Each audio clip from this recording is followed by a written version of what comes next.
Si quieres la mina, te la vendo ahora mismo. Acepto comprarla, señor. ¿Por qué está tan feliz, don Francisco? Le vendí pura basura con papeles firmados. En la plaza polvorienta, bajo el sol implacable, el patrón anunció la venta, llamó muerta a la mina y rió frente a todos, seguro de su superioridad. Un joven escuchó en silencio mientras las burlas crecían a su alrededor. Nadie comprendía por qué aceptaba un trato que parecía un fracaso anunciado, pero mientras el pueblo miraba las risas, él miraba la tierra y algo despertaba. El aire olía a polvo viejo dentro del salón municipal abarrotado. Francisco Herrera desplegó un mapa amarillento sobre la mesa central. «Esta mina está muerta. Aquí solo hay polvo», declaró con burla. Las risas estallaron mientras señalaba los túneles abandonados. Elías Navarro observó en silencio cada trazo dibujado en el papel. «Si la quieres, te la vendo ahora mismo», añadió firmando sin pausa. La tinta selló el contrato ante miradas incrédulas y murmullos. Nadie entendía por qué Elías aceptaba aquel fracaso anunciado. Algunos negaban con la cabeza, otros disfrutaban la escena, y Francisco sonrió, convencido de haber hecho el negocio perfecto. El rumor se expandió por las calles como polvo levantado por el viento. En la cantina, Francisco Herrera alzó su copa con sonrisa amplia. «Le vendí pura basura con papeles firmados», presumió sin pudor. Las carcajadas chocaron contra las paredes de madera gastada. Algunos mineros bajaron la mirada y negaron con la cabeza. Sabían que esa tierra fue mal trabajada, no necesariamente vacía, pero nadie se atrevió a contradecir al hombre más poderoso. Mientras tanto, Elías Navarro caminó en silencio hacia la mina. La noche caía fría sobre los túneles olvidados y oscuros, y solo la luz de su lámpara rompió la sombra del abandono. El interior de la mina olía a humedad antigua y tierra cerrada. Elías Navarro avanzó despacio sosteniendo la lámpara temblorosa. Las sombras danzaban sobre túneles que llevaban años olvidados. El eco de sus pasos rompía un silencio que parecía eterno. Se detuvo frente a la roca y la tocó con respeto, casi con fe. «No busco riqueza fácil», murmuró, respirando el polvo frío. Prometió trabajar aunque el oro no apareciera jamás. Recordó las risas del pueblo y dejó que se apagaran en su mente.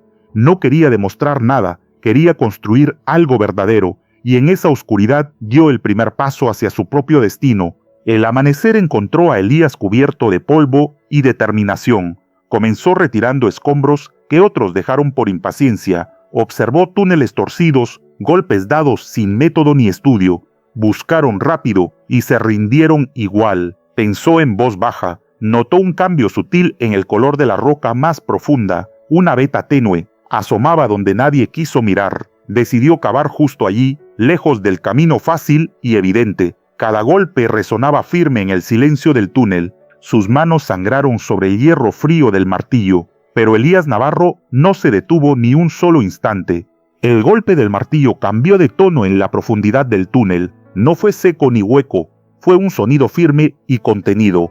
Elías Navarro se quedó inmóvil, escuchando con el corazón acelerado. Limpió el polvo con la manga y acercó la lámpara con cuidado. Vetas finas, casi invisibles, brillaron tímidas bajo la luz. No gritó ni sonrió, solo respiró hondo para pensar. Sabía que un error podía arruinarlo todo en segundos. Reforzó las paredes con madera antes de avanzar un centímetro. Observó la roca como quien descifra un secreto antiguo y entendió que quizá estaba frente a algo mucho más grande.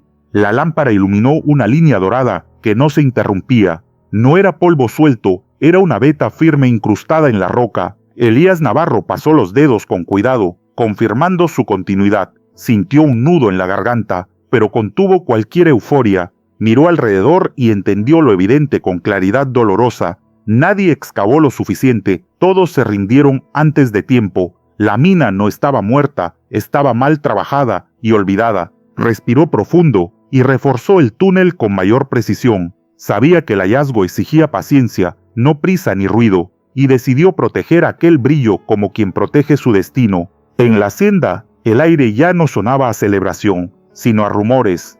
Un capataz mencionó luces encendidas y golpes en la mina. Francisco Herrera frunció el ceño, intentando restarle importancia. Seguro cava su propia ruina, respondió con una risa forzada. Pero aquella noche los comentarios volvieron a su cabeza. Abrió cajones antiguos y desplegó mapas olvidados por años. Observó zonas nunca exploradas con verdadero método. Sintió una punzada incómoda que no supo nombrar. Por primera vez la palabra error cruzó su pensamiento, y aun así, su orgullo le impidió admitir cualquier duda. Elías Navarro salió antes del amanecer. Con una muestra envuelta en tela, viajó en silencio hacia un pueblo lejano, donde nadie lo conocía. En un pequeño taller, un experto examinó la roca bajo lupa, la giró con cuidado, raspó la superficie y guardó silencio. «Esto es oro de alta pureza», dijo al fin, con voz seria. Elías no sonrió, solo apretó la muestra contra su pecho.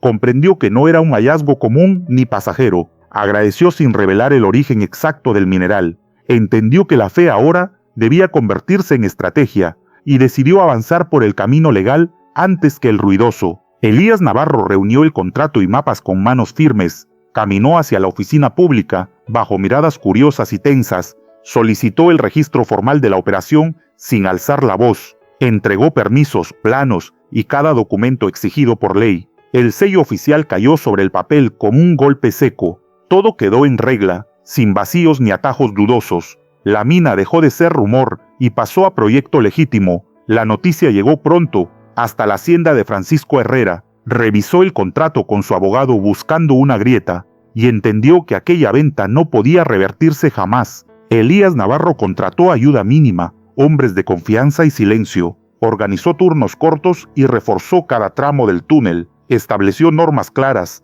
registro diario y medidas estrictas. La veta comenzó a ramificarse con brillo firme y continuo. El oro aparecía constante, no en manchas sino en línea sólida. Pronto llegaron compradores atraídos por rumores crecientes. Ofrecieron cifras rápidas y promesas de fortuna inmediata. Elías escuchó sin dejarse seducir por la prisa ajena. Rechazó acuerdos apresurados que comprometían el control y eligió estabilidad antes que ambición desmedida.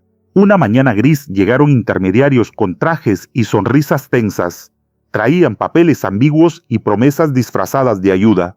Un abogado habló de revisiones y posibles renegociaciones. Elías Navarro escuchó en silencio y pidió todo por escrito. Mostró contratos, registros y permisos sellados oficialmente. No había grietas legales ni espacios para presión indebida. Los visitantes cambiaron el tono al notar la firmeza. La noticia llegó pronto a la hacienda de Francisco Herrera. Comprendió que su error ya no tenía marcha atrás y la burla que lanzó en público comenzó a pesarle. El informe oficial recorrió todo el pueblo. La veta fue declarada la más rica descubierta en décadas. No eran rumores, eran cifras, sellos y respaldo técnico. La plaza volvió a llenarse, pero esta vez sin burlas. Las miradas que antes rieron ahora observaban en silencio. Francisco Herrera escuchó el anuncio desde su oficina cerrada. No hubo excusas, solo un silencio pesado y definitivo. Entendió que vendió por desprecio lo que nunca quiso comprender. Elías Navarro no levantó los brazos ni buscó humillar. Continuó trabajando en calma, dejando que los hechos hablaran. La mina no estaba muerta, solo esperaba manos pacientes. No fue la suerte la que brilló, fue el método sostenido. La soberbia se marchó cuando no vio resultados inmediatos. La constancia permaneció cuando todos eligieron rendirse. El desprecio vendió lo que el trabajo silencioso descubrió. Quien se burla primero casi nunca cava lo suficiente, y la tierra siempre responde a quien la respeta.